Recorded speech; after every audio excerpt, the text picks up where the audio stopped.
తెలుగు తమిళ్ ఇండస్ట్రీలో చియాన్ విక్రమ్ అంటే మంచి క్రేజ్ ఉన్న హీరో. శివపుత్రుడు, అపరిచితుడు లాంటి సూపర్ హిట్ మూవీస్లో నటించి మంచి పేరు సంపాదించాడు. శంకర్ దర్శకత్వంలో ప్రయోగాత్మక చిత్రం ఐ చిత్రంలో నటించి సినిమా కోసం తాను ఎంత కష్టమైనా పడగలను నిరూపించాడు.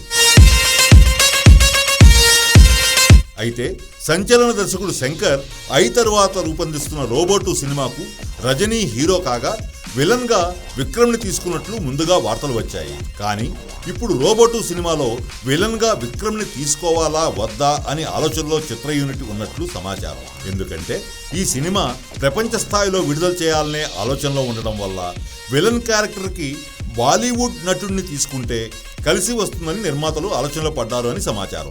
బాలీవుడ్ స్టార్ అయితే బిజినెస్ కూడా మంచి హెల్ప్ అవుతుందని వారి అభిప్రాయం.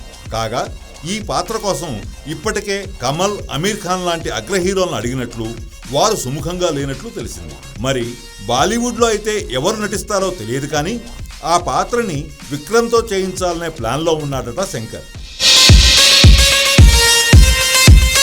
ఐ సినిమా కోసం దర్శకుడు శంకర్ కంటే చియాన్ విక్రమే ఎక్కువ కష్టపడ్డాడు అని చెప్పుకోవాలి. అయితే ఆ సినిమా ద్వారా విక్రమ్ తన కష్టానికి తగ్గ ఫలితాన్ని పొందలేకపోయాడు. అందుకే ఈసారి అయినా విక్రమ్కి తన సినిమా ద్వారా మంచి పేరు తీసుకొని రావాలన్నది దర్శకుడు శంకర్ ఆలోచన. మరి 300 కోట్ల రూపాయలు పెట్టుబడిగా పెట్టే నిర్మాతలు శంకర్ ఆలోచనలకు విలువేస్తారో లేక తమ సినిమా బిజినెస్ స్టామినాని పెంచుకునేందుకు మాత్రమే ఆలోచిస్తారో చూడాలి.